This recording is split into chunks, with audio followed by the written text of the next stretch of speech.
Hello everyone, this video is about no contact. I will explain the picture at the end. No contact, if you can, that is the best. If you have children, then grey rock. There is various videos on here and on this channel and all over the internet about both of these. This one's a little different to what's out there, what I found worked for me. Now, because of all those highs and lows that leaves your brain with the trauma bond, because they can be really nice people at times, and perhaps we don't want to admit to ourselves that people like this exist, especially if you've got children with them. To begin with, it's incredibly hard to stick to no contact, especially when they come back all sweetness and light. Or you have children and you want them to have a good parent, so you reach out time and time again just to be slated. You have changed for them so many times. You've tried to communicate so many different ways and nothing works. So what works with these people? Every villain has a nemesis. With a narcissist, it is no reaction. Their souls slowly wither if they're getting no reaction from you. No doubt they will go and find it elsewhere, but no reaction is their karma. They hate it when you treat them with the silent treatment that they taught you oh so well. I slipped up with no contact and grey rock plenty of times, as most of us do, but you do get it and you do get there and life becomes so much more peaceful. I actually ended up at one point looking at them with pity, knowing that they can never find true happiness. The narcissist karma for all they put everybody through. A narcissist wants to be the star of their own movie. They also want to be the director. They also want to edit things out and choose the audience. Yet without an audience, that movie is nothing. So to some movies that I use to help me stick to the grey rock boundaries and routine, no matter what the narcissist throws my way. Plus lots of counteracting the negativity with the children, which teaches the boys about opinions, boundaries, routine, without bad-mouthing the other parent to them at all. They get enough of that from the narcissist, as the children still visit that narcissist. Limited contact is a must for their mental health. Some children cannot have contact because the safeguarding issues are far too big. I'm keeping a very close eye on the boys in case I can no longer counteract it and no contact is the way it has to go. So, Gremlins. If you've seen Gremlins, I like to think upon my ex-narcissist as that lovable, cute gremlin that you have no choice but to walk away from, as if it's not looked after properly, they self-destruct and multiply into various creatures.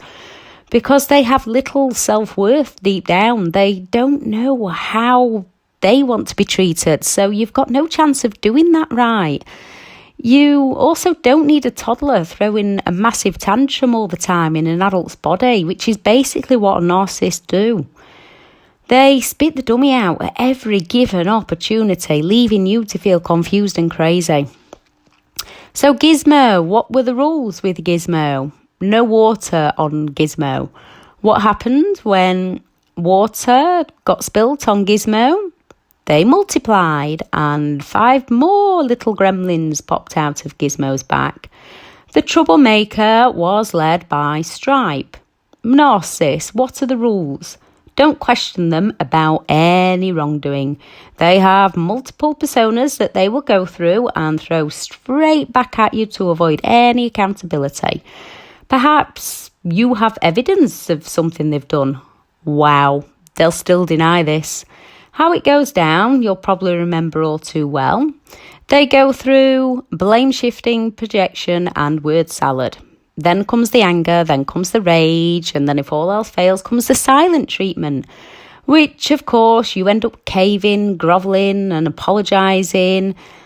If you manage to do that at any point during their cycle, they might stop. If not, they will pedal through them all until you get the silent treatment, which just drives your thoughts crazy and you believe that you was at fault and you end up apologising. Rule number 2 for gremlins, don't feed after midnight. When fed after midnight, they turn into nasty gremlins and torture poor Gizmo.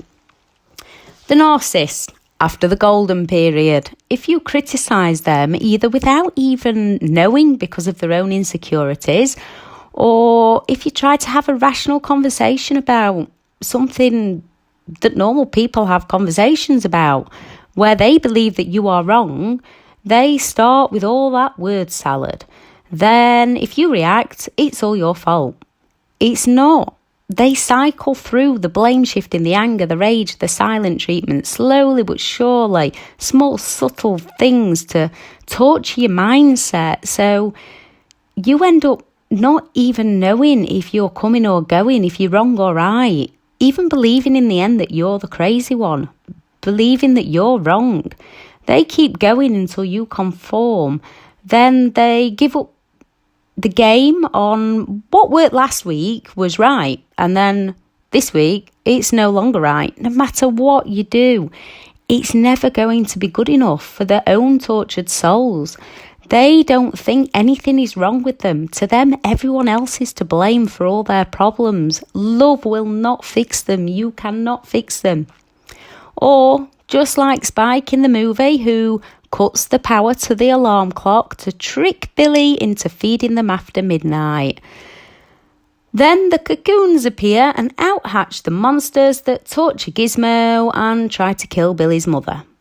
Narcissists try to cut you from all friends and family, from all your support system.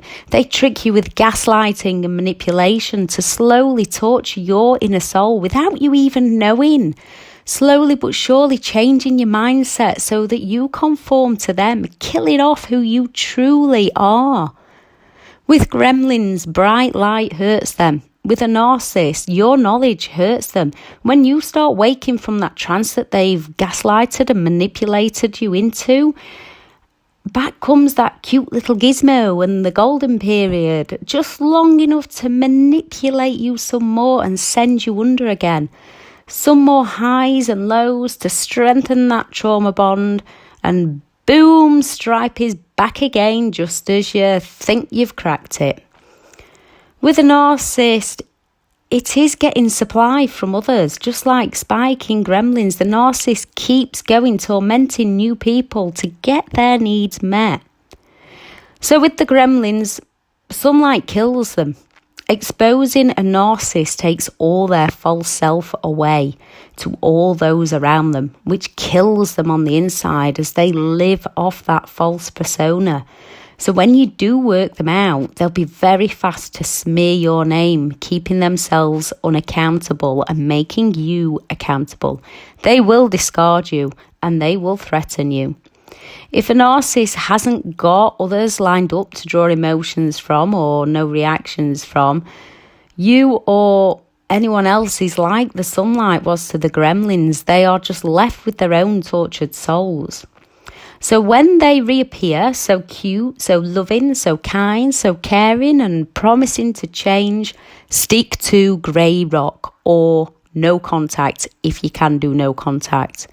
One day you will look at them with a, what the hell was I even thinking? When you know how ugly they are on the inside, you realise just how ugly they are on the outside. A bit like Twilight, they are vampires in the flesh. They're kind of a cross between Edward and then when the wronged out comes the Arlo, calculating, manipulating and plotting. They literally suck everything from you, stealing your mind, your heart, your belongings, and some even manage to keep the children from you. We all know children are not our property or their property, but they believe that the children are an extension of themselves. They take your rights away to nurture and raise those children into happy, healthy adults. So if this is you, get better, and you will get better. Then fight all the way and get those children back under a safe, loving roof. They might not suck your blood, but they might as well, as they leave you so drained and so tired that you're lost. I was hit with illness after illness while in the depths of the relationship, from pneumonia to pleurisy and even food poisoning. I ended up with Campylobacter. My own dad actually asked me at the time if they'd poisoned me, which was just a joke at the time. He probably didn't poison me, but we didn't realise how sick they were actually making me. With these people, please do be careful. Narcissist personality disorder is on a spectrum. So it varies from narcissist to narcissist, just how low they will go. What was worse was I was wiped out for months. Yeah, I had to carry on with work and the household chores and taking care of the children and taking care of the narcissist. As of course, I was the one paying all the bills.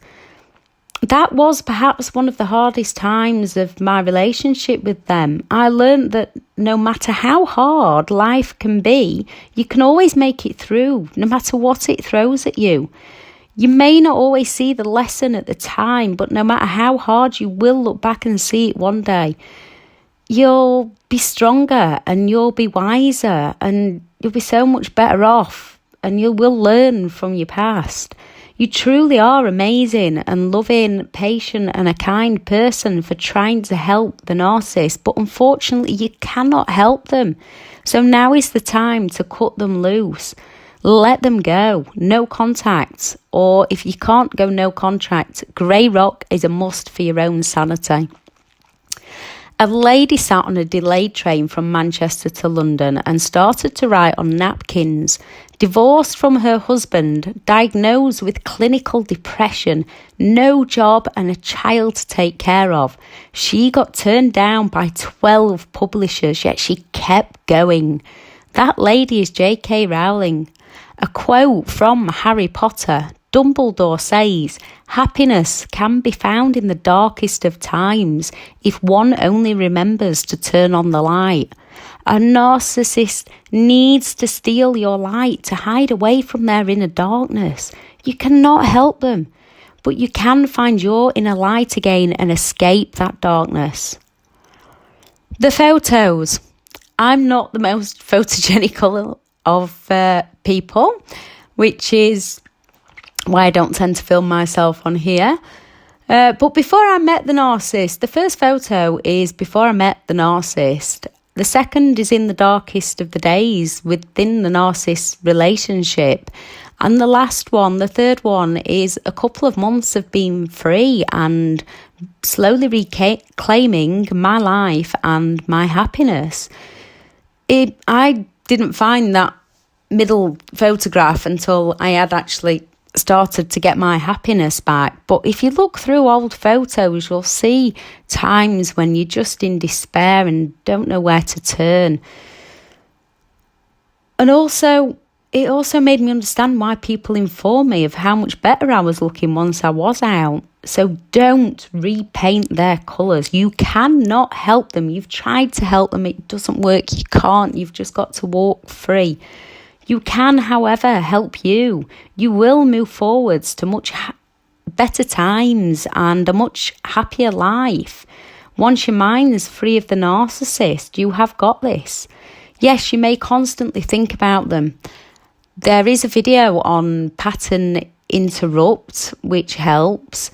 Also, just put some music on, have a dance around, release those feel-good endorphins, and it does get easier. And then when you do think of them after you've found your happiness, you don't think of them in the same way anymore, and it doesn't affect you anymore, and it's more of a kind of, what was I thinking? Anyway, please remember that these videos are just for advice. You can get through it. Just find the methods that work for you. And remember, you may slip up on no contact, but you will get there. No contact if possible. If you have children with them, grey rock all the way.